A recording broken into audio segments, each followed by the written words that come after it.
Happy Christmas and happy new year. ഇന്ന് 24-ാം തീയതി വൈകിട്ട് ഞങ്ങള് മൂന്നാർക്കൊരു യാത്ര അങ്ങോട്ട് തിരിക്കാണ്.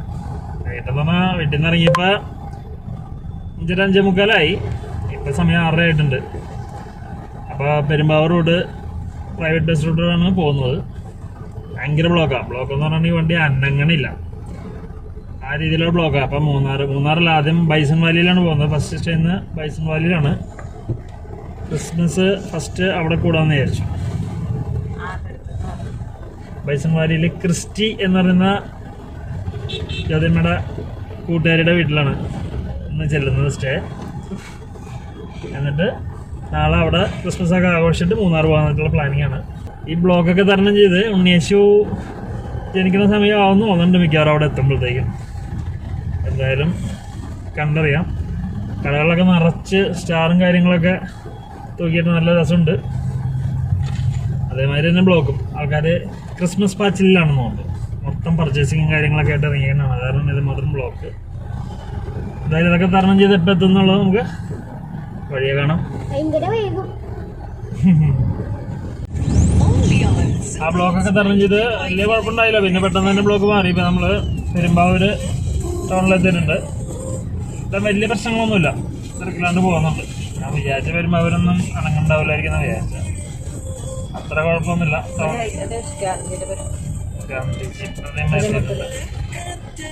പെരുമ്പാവൂർ ഗാന്ധി സ്ക്വയർ എത്തിയിട്ടുണ്ട്. ഇവിടെ പ്രതീക്ഷിച്ച അത്രയും തിരക്കൊന്നും ഇല്ല കേട്ടോ. സാധാരണ ക്രിസ്മസ് തലേന്നെന്ന് പറഞ്ഞാൽ ഉള്ള തിരക്ക് അറിയാമല്ലോ. അതുകൂടാണ്ട് നമ്മുടെ എറണാകുളത്ത് ഇന്നലെ ബ്രോഡ് വേലത്തൊക്കെ കൊറോണ ചതച്ചു വന്നു എന്നൊക്കെ പറഞ്ഞിട്ട് ട്രോളുകളുണ്ടായിരുന്നു. അതിന് മാത്രം തിരക്കായിരുന്നു അവിടെ. പക്ഷെ ഇവിടെ അത്ര വലിയ തിരക്ക് കാണുന്നില്ല. എല്ലായിടത്തും ബ്ലോക്കായി. സിഗ്നലിൻ്റെ ബ്ലോക്ക് 6:59 മണിക്കൂറിലൂടെ എത്തുമ്പോൾ.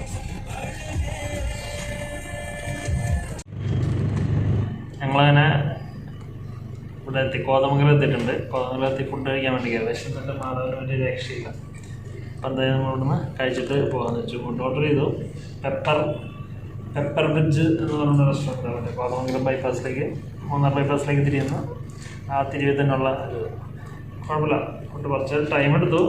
3:30 ഓർഡർ ചെയ്തത്. കാരണം വരാതിരി ഇതില്ല, ഫ്രഷ് ഉണ്ടാക്കി തരിക എന്നുള്ളത് പറഞ്ഞത്. അതല്ലേ, എന്തായാലും ഫുഡ് കുഴപ്പമില്ല, കണ്ടിട്ട് കുഴപ്പമില്ല. കഴിച്ചു നോക്കാം, എന്നിട്ട് ബാക്കി പറയാം. ഞങ്ങളങ്ങനെ ഇന്നലെ രാത്രി ഒരു 11 മണിയൊക്കെ ആയപ്പോഴാണ് ഇവിടെ എത്തിയത്. അത് അടിപൊളി സ്ഥലമാണ്, സെറ്റപ്പ് സ്ഥലം. എന്ന് വെച്ചിട്ടുണ്ടെങ്കിൽ ഏലക്കാട് അല്ലേ, ഏലക്കാടാണ് മൊത്തം ചുറ്റും.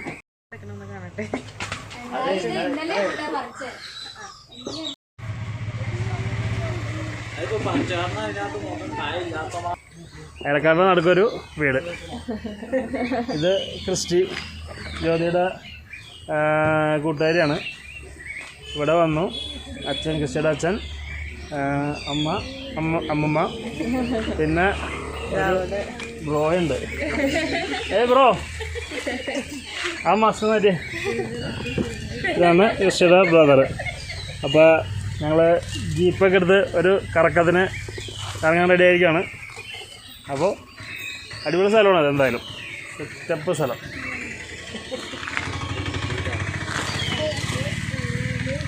ഓക്കെ, അപ്പോൾ വഴിയെ കാണാം.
ഞങ്ങളങ്ങനെ ബൈസൺ വാലി, അതായത് മുട്ടുകാട് എന്ന് പറഞ്ഞ സ്ഥലത്തെ പാടമുള്ള, അതായത് ഈ ഹൈ റേഞ്ചിൽ പാടമുള്ള ഒരു ഏരിയ എന്ന് പറയുന്നത് ഇത് മാത്രം ഉണ്ടാവുള്ളൂ എന്ന് എനിക്ക് തോന്നുന്നു. ഇത്ര അടിപൊളി പാടം, നെൽകൃഷി. ഇടുക്കിയുടെ കുട്ടനാട് എന്നറിയപ്പെടുന്ന ഒരു സ്ഥലമാണത്. ഇത്രയും വലിയ പാടം നമ്മളവിടെ പോലും കാണാൻ കിട്ടാത്ത സംഭവമാണ്. നല്ല അടിപൊളി നെൽകൃഷിയൊക്കെ ചെയ്തിട്ടേക്കാണ് ഇടുക്കിയുടെ കുട്ടനാട്. അതിൻ്റെ ഇടയിൽ കൂടിയാണ് നമ്മൾ പോകുന്നത്.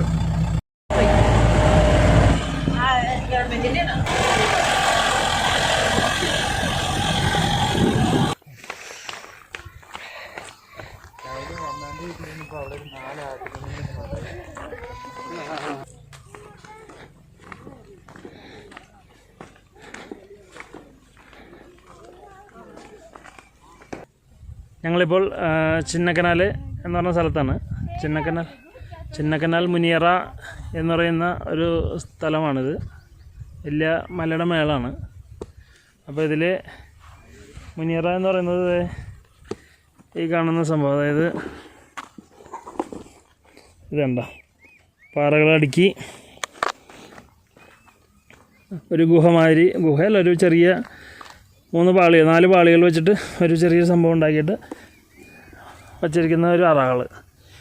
പണ്ട് മുനിമാരൊക്കെ ഇതിൻ്റെ അകത്ത് കയറിയിരുന്ന് തപസ് ചെയ്തിരുന്നു എന്നുള്ളതൊക്കെയാണ് ഐതിഹ്യം പറയുന്നത്.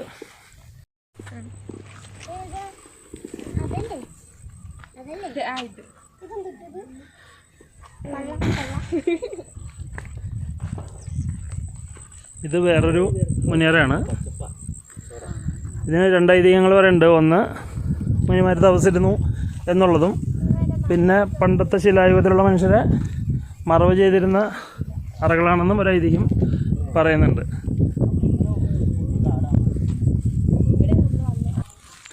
ഇനി ഞങ്ങളിതിൻ്റെ ഇടയിൽ കൂടി ഒരു ഗുഹ ഉണ്ട് എന്ന് പറഞ്ഞു. അപ്പോൾ അതൊന്ന് കാണാൻ വേണ്ടിയിട്ടുള്ള ഒരു യാത്രയാണ്.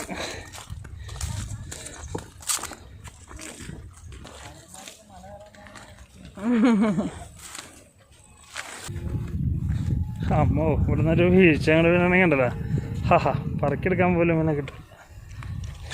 സൂപ്പറായിരിക്കും. കാലേട്ടണ്ട് നടന്നോട്ടാ, ഒന്നിനെ കൊള്ളല്ലോ അവനെ കിട്ടിയിട്ട്.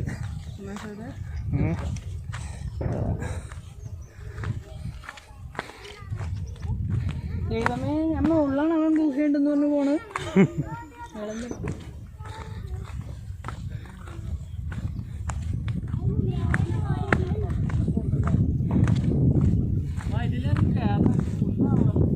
കാടാണോ?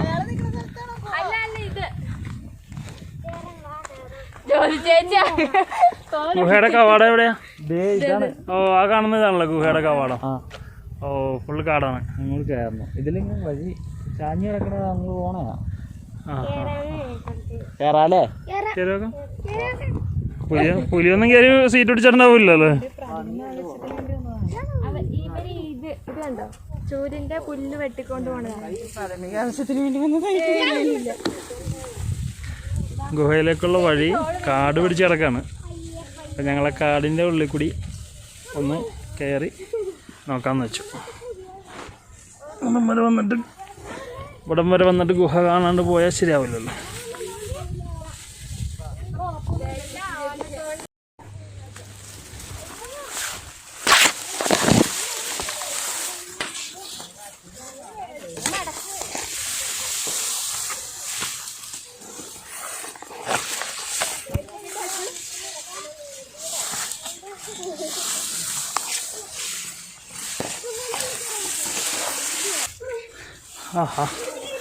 അങ്ങനെ ഒരു വിധത്തിൽ ഗുഹയുടെ അടിയിലെത്തിയേക്കാണ്. സൂപ്പർ സ്ഥലം.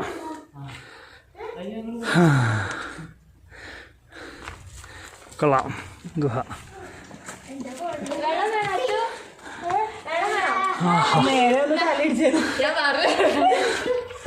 ഗുഹയുടെ അകത്തോട്ട് ഞങ്ങളങ്ങനെ പ്രവേശിക്കാൻ പോവാണ്. നോക്കാം എന്താ സംഭവം എന്നുള്ളത്. താപസാദ്രി ഗുഹ എന്താ പാപസാദ്രി ഗുഹ അടിപൊളി സെറ്റപ്പ് കേട്ടോ. ഞങ്ങളങ്ങനെ പാപസാദ്രി ഗുഹയുടെ ഉള്ളിലെത്തേക്കാണ്.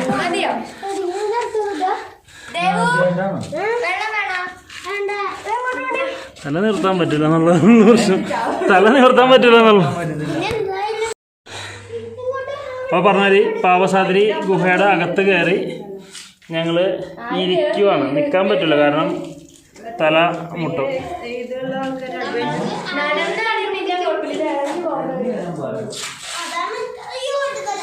സെറ്റപ്പ് സ്ഥലമല്ലേ ഗുഹയുടെ പുറത്തോട്ടുള്ളത്.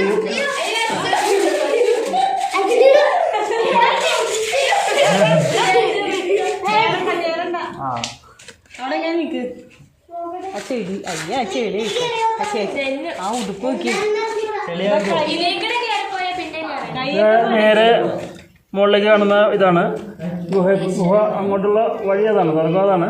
പക്ഷെ അങ്ങോട്ടൊക്കെ കയറണമെന്നുണ്ടെങ്കിൽ ഒരു ജന്മം കൂടി ജനിക്കേണ്ടി വരും. അതെ, അതുകൊണ്ട് നമുക്കൊന്നും പോകാൻ പറ്റില്ല. ഇവിടെ നിന്ന് തന്നെ ആദ്യമായിട്ട് എടുത്ത ഇങ്ങനെ ഒരു ഗുഹയുടെ ആദ്യമായിട്ടുള്ള ഞാൻ ആദ്യമായിട്ട് ഗുഹയുടെ പുറത്ത് കണ്ടിട്ടുണ്ട്, പക്ഷെ അതുകൊണ്ട് സംഭവം എന്ന് അറിയാൻ പാടില്ല. എന്തായാലും സംഭവം അടിപൊളിയായിട്ടുണ്ട്.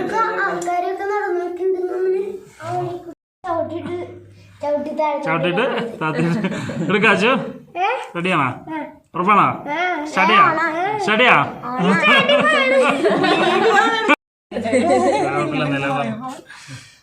അപ്പൊ ഞങ്ങളങ്ങനെ പാപസാദ്രി ഗുഹയുടെ താപസാദ്രിയാ പാപമല്ല, സോറി, അത് പാപനാശിനി എന്ന് പറഞ്ഞ സംഭവമില്ലേ, ഞാനതാ ഉദ്ദേശിച്ചത്.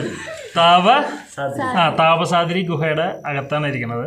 അപ്പോൾ ഇനി നമ്മുടെ ഇവിടുത്തുകാരനായ ക്രിസ്റ്റോ അതിൻ്റെ ഡീറ്റെയിൽസൊക്കെ ഒന്ന് പറഞ്ഞു തരും. താപസാദ്രി ഗുഹയിലാണ് നമ്മളിരിക്കുന്നത്. താപസാദ്രി ഗുഹ എന്ന് പറഞ്ഞാൽ പണ്ട് മുനിമാർ തപസ്സിരുന്നു എന്ന് വിശ്വസിക്കപ്പെടുന്നു.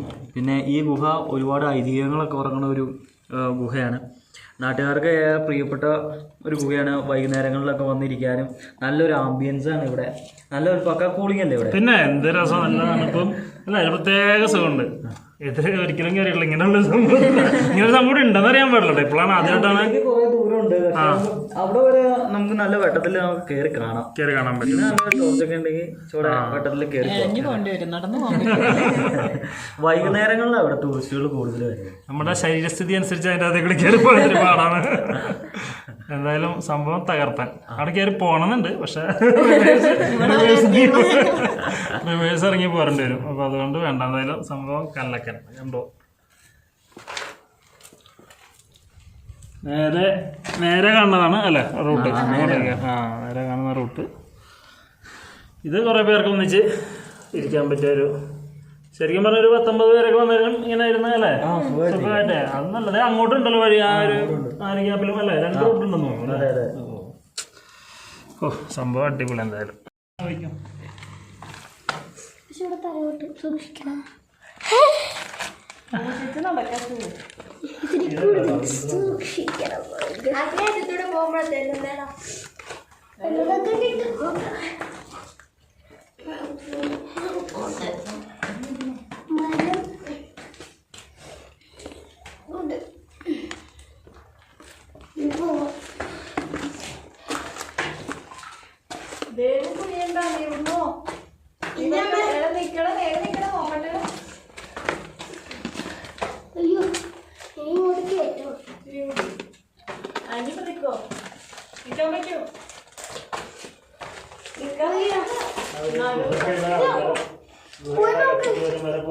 റിസർച്ച് ചെയ്യാൻ വേണ്ടി പോയതാണ്.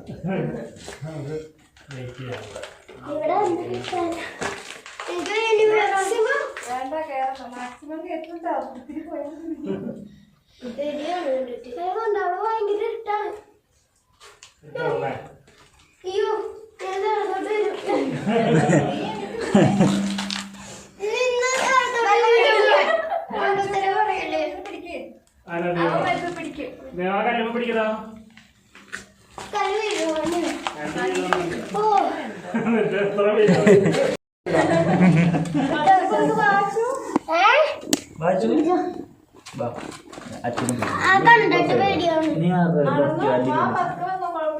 നിന്റെ ലെഫ്റ്റ് കാലിൽ പോകോ ഇറങ്ങിയോ എന്നാ വിളിച്ചോ ധൈര്യമായിട്ട് ഇറങ്ങിയോ അല്ലെങ്കിൽ തിരിഞ്ഞ് താഴോട്ട് കാല് വെച്ചിട്ട് ഇറങ്ങി.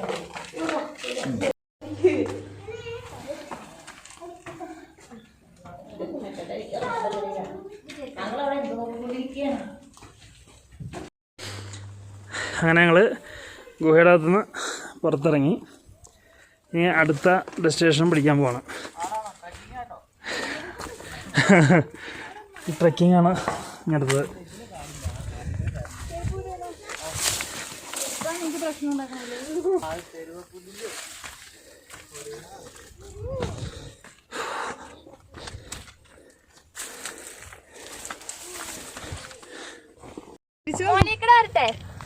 വേണ്ട, ഇതിൻ്റെ ചരിത്രം ഇവിടെ എന്തായാലും എഴുതി വെച്ചിട്ടുണ്ട്. അത് വായിച്ചാൽ തന്നെ കുറച്ച് കാര്യങ്ങൾ മനസ്സിലാവുമല്ലോ. ഞങ്ങളങ്ങനെ ആനയിറങ്കൽ ഡാമിലെത്തേക്കാണ്. അടിപൊളി വ്യൂ പോയിന്റ് ഉണ്ടത്. ആനയിറങ്കൽ ഡാം കാണുന്നതാണ്. ആന വെള്ളം കുടിക്കാനായിട്ട് ഒക്കെ ഇറങ്ങി വരുന്ന ഡാമാണ്. അത് ഈ കാണുന്നതൊക്കെ ഓറഞ്ച് മരങ്ങളാണ്. ഈ തേയിലത്തോട്ടത്തിൻ്റെ ഇടയിൽ നിൽക്കുന്നതൊക്കെ ഓറഞ്ച് മരങ്ങളാണ്. ഓറഞ്ച് ഉണ്ടായി നിൽക്കുന്നുണ്ടല്ലേ, ഓറഞ്ച് ഉണ്ടായി നിൽക്കുന്നുണ്ട്. അടിപൊളി. എന്തായാലും നല്ല സൂപ്പർ സ്ഥലമാണ്. നല്ല വ്യൂ പോയിൻ്റാണ് ആനയിറങ്കൽ ഡാം.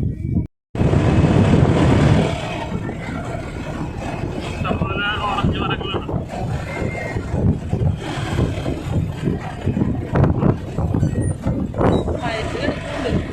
ഇഷ്ടംപോലെ ഓറഞ്ച് പഴുത്തെടുക്കുന്നു.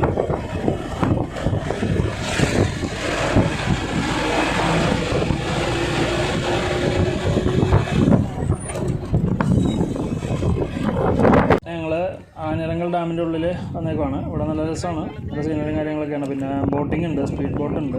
അറ്റ് ടൈമിൽ 5 പേർക്ക് കയറാൻ പറ്റുള്ളൂ. അപ്പോൾ അതുകൊണ്ട് ക്രിസ്റ്റയെ ഞങ്ങൾ ഇവിടെ നിർത്തിയിട്ട് ഞങ്ങളൊരു ബോട്ടിംഗ് ചെയ്യാൻ തീരുമാനിച്ച് കയറി പോകാൻ പോവാണ്. 15 മിനിറ്റാണ് അറ്റ് ടൈമിൽ.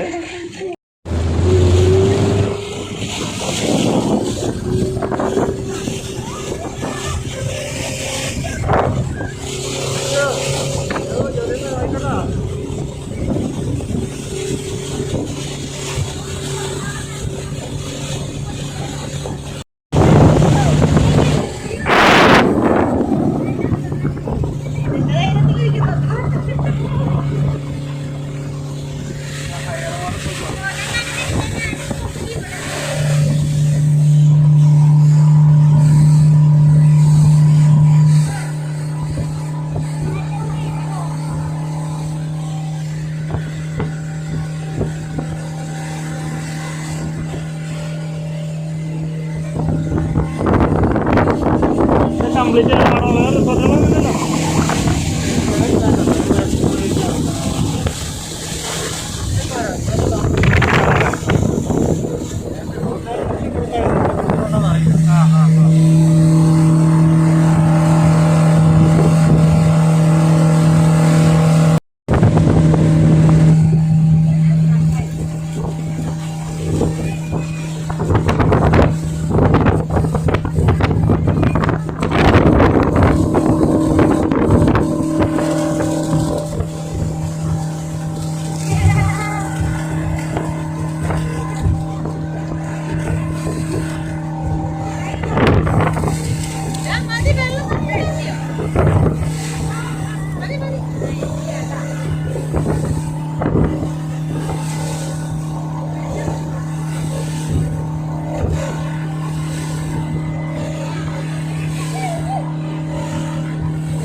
5 പേർക്ക് അതിൽ കയറാൻ പറ്റുള്ളൂ. അതായത് ക്രിസ്റ്റോനെ നമ്മളവിടെ ഒഴിവാക്കിയത്. അവിടെയാണ് വീഡിയോ എടുത്തോണ്ടിരിക്കുന്നത് ക്രിസ്റ്റോ.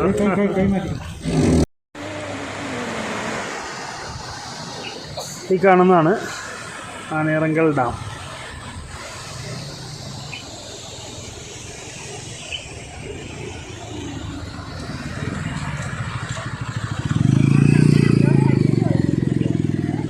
അത് നമ്മൾ ഡാമിൻ്റെ അപ്പുറത്തെ സൈഡിലാണ് ചെന്നിരുന്നത്. ബോട്ടിങ്ങൊക്കെ അപ്പുറത്തെ സൈഡായിരുന്നു.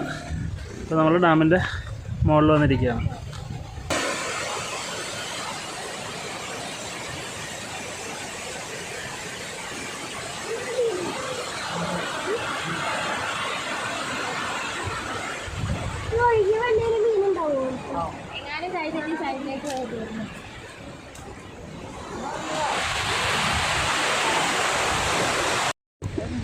ഈ ഡാമിൻ്റെ പ്രത്യേകത എന്താ വെച്ചിട്ടുണ്ടെങ്കിൽ ഇത് വെറുതെ കല്ലും മണ്ണും മാത്രം വെച്ചിട്ട് പണിതിട്ടുള്ള, മറ്റേ ഇപ്പോഴത്തെ മാതിരി കോൺക്രീറ്റ് സിമെൻറ്റ് കാര്യങ്ങളൊന്നും ഇല്ലാണ്ട് വെറുതെ കല്ല് വെറുതെ അടുക്കി മണ്ണ് മാത്രം വെച്ചിട്ട് കെട്ടിയിട്ടുള്ള ഡാമാണ്.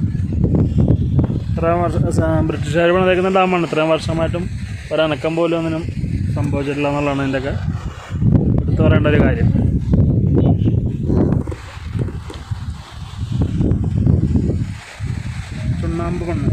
ചുണ്ണാമ്പ് മണ്ണല്ലേ? ചുണ്ണാമ്പ് മണ്ണ് വെച്ചിട്ടുള്ള നിർമ്മിതിയാണ്.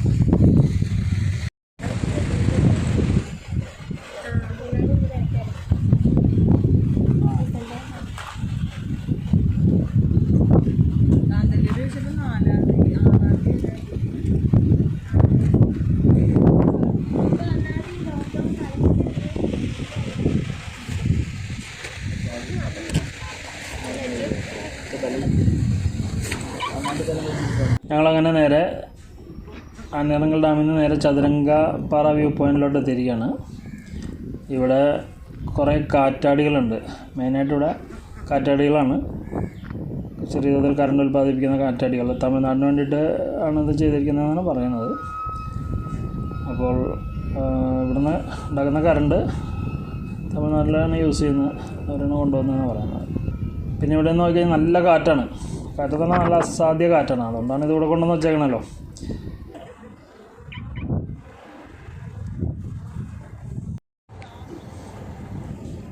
പിന്നെ ഇവിടുന്ന് താഴേക്ക് നോക്കുവാണെങ്കിൽ തമിഴ്നാട് കമ്പന്തേനി സൈഡിലുള്ള വീടുകളും കാര്യങ്ങളൊക്കെ നമുക്ക് കാണാൻ പറ്റും. നല്ല വ്യൂ ആണ്. നേരെ താഴെ കാണുന്നതൊക്കെ കമ്പന്തേനി സൈഡുകളാണ്. അതിൽ നല്ല വ്യൂ ആണ് ഇവിടെയൊക്കെ. ഒരു 8-10-6-7 ഉണ്ടെന്നാണ് കാറ്റാടി. 4-5-6-7 ഒരെണ്ണോട്ട് കംപ്ലൈൻ്റ് ആയി കിടക്കുന്നുണ്ട്. അങ്ങനെ ഞങ്ങൾ നേരെ 5:30 ആയപ്പോഴത്തേക്കും ക്രിസ്റ്റിയുടെ വീട്ടിലെത്തി. അവിടുന്ന് ഉച്ചഭക്ഷണം വൈകുന്നേരം 5:30 കഴിച്ചത്. അതെല്ലാം കഴിച്ചു. അവരോട് യാത്രയൊക്കെ പറഞ്ഞു. ഞങ്ങൾ നേരെ മൂന്നാർക്ക് പോകുന്നു. മൂന്നാർ ഓൾറെഡി റൂം ബുക്ക് ചെയ്തിട്ടുണ്ടായിരുന്നു. അങ്ങനെ റൂമിൽ വന്നു. നേരെ കയറി കിടന്നുറങ്ങി. രാവിലെ എണീറ്റു. നേരെ ടോപ്പ് സ്റ്റേഷൻ ലക്ഷ്യമാക്കി പോയിക്കൊണ്ടിരിക്കുകയാണ്. നല്ല കോടയാണ്. അവിടെയൊക്കെ നല്ല രസമായിട്ട് കോട വീണതൊക്കെ ഉണ്ട്.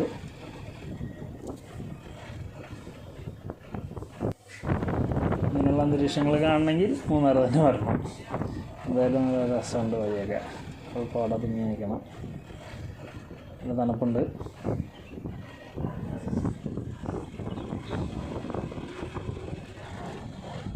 നല്ല വ്യൂ പോയിൻ്റാണ്. ഫോട്ടോസൊക്കെ എടുക്കാനായിട്ട് ഇവിടെയൊക്കെ നല്ല തിരക്കാണ്. നല്ല രസമായിട്ടുണ്ട്. അങ്ങനെ വഴിയുടെ ഇടയിൽ വെച്ചിട്ടൊരു ആനയെ കണ്ടു.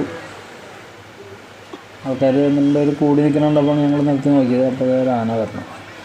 അങ്ങനെ നോക്കിക്കഴിഞ്ഞപ്പോഴത്തേക്കും ഒരു കൂട്ടം ആന. ആക്ച്വലി ഇത്രയധികം ആനക്കൂട്ടങ്ങളെ ഉത്സവത്തിനൊക്കെ കണ്ടിട്ടുണ്ടെന്നല്ലാണ്ട് കാട്ടാനകളെ ആദ്യമായിട്ടാണ് ഞാൻ നേരിട്ട് കാണുന്നത്. ഞങ്ങൾ എല്ലാവരും നേരിട്ട് കാണുന്നത് ആദ്യമായിട്ടാണ്. 1-2 എണ്ണമൊക്കെ കണ്ടിട്ടുണ്ട് ഇതിനു മുമ്പ്. പക്ഷേ ഇത്രയധികം ഇതിപ്പോൾ ഒരുപാടുണ്ട്. 8-10 ആനകളുണ്ട് എന്തായാലും നമ്മുടെ നോട്ടത്തിൽ. പിന്നെ അപ്പുറത്തോട്ട് മാറിയുണ്ട്. അതിൻ്റെ കുറച്ച് മുതുഭാഗമൊക്കെ കാണാം അപ്പുറത്തൊക്കെ നിൽക്കുന്നത്. പിന്നെ കൊമ്പൊക്കെ കണ്ടിട്ട് പേടിയാണ് കേട്ടോ. എന്ത് ഷാർപ്പ് കൊമ്പ ചെത്തി വെച്ചേക്കണ മാതിരിയുണ്ട്. ഇതൊക്കെ ഒരു കീറി കിട്ടിക്കഴിഞ്ഞിട്ടുണ്ടെങ്കിൽ ആഹാ പിന്നെ ഒന്ന് ആലോചിക്കുക വേണ്ട. എന്താ കൊമ്പ് ഇതമ്മോ. കൊമ്പന്മാർ കുറവാണ്, പിടിയാനകളാണ് കൂടുതൽ. കൊമ്പന്മാർ 1-2 ഉള്ളൂ, ബാക്കിയൊക്കെ പിടിയാനകൾ തന്നെ. തിമിർത്തിങ്ങനെ നടക്കുന്നു കടിക്കടി. അടിപൊളി.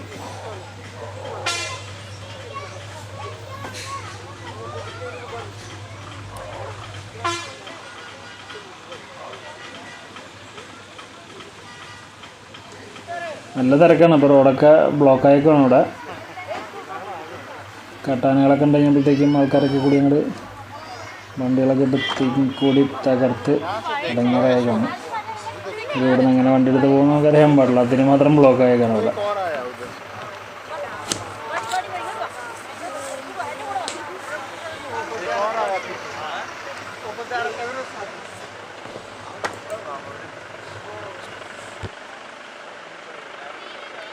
അപ്പോൾ അവിടെ നിന്ന് ഒരു വിധത്തിൽ വണ്ടി എടുത്ത് ഞങ്ങൾ ഇവിടെ ടോപ്പ് സ്റ്റേഷനിലെത്തിയേക്കാണ്.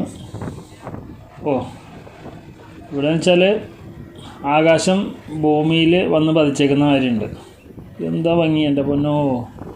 കോട ഇങ്ങനെ താഴെ വീണ് കിടക്കുകയാണ്. കോട മഞ്ഞ് മൂടി കിടക്കണം. മഞ്ഞ് പർവ്വതാനി വിരിച്ചേക്കണ മാതിരിയുണ്ട് എന്തായാലും. ശരിക്കും നമ്മൾ ഫ്ലൈറ്റിലൊക്കെ പോകുമ്പോഴത്തേക്കും താഴെ നോക്കുമ്പോൾ കാണണമല്ലോ, മേഘം കാണാമല്ലോ എന്ന് പറഞ്ഞ മാതിരി കംപ്ലീറ്റ് മേഘം അടിയിൽ. എന്നാ ഭംഗിയാ, സൂപ്പർ. മൊത്തം മഞ്ഞ അടിയിൽ മൂടി കിടക്കുകയാണ്. താഴേക്ക് നോക്കിക്കഴിഞ്ഞാൽ ഒന്നും കാണില്ല. സോ ബ്യൂട്ടിഫുൾ, ഒന്നും പറയാനില്ല. അവിടെ നിന്ന് നേരെ ഞങ്ങൾ വട്ടവട വന്നു. വട്ടവട സ്ട്രോബെറി തോട്ടം, പച്ചക്കറി തോട്ടമൊക്കെ. പക്ഷേ ഇവിടെ വിളവെടുപ്പിൻ്റെ ടൈമൊന്നും ആയിട്ടില്ല, അങ്ങോട്ട് ഉണ്ടായി വരണുള്ളൂ. സ്ട്രോബെറിയൊക്കെ ചെറുതാണ്. എന്തായാലും കൊള്ളാം. പച്ചക്കറി, ക്യാബേജ് കാര്യങ്ങൾ അങ്ങനെ കുറേയൊക്കെ ഉണ്ട്, രസമായിട്ടുണ്ട്.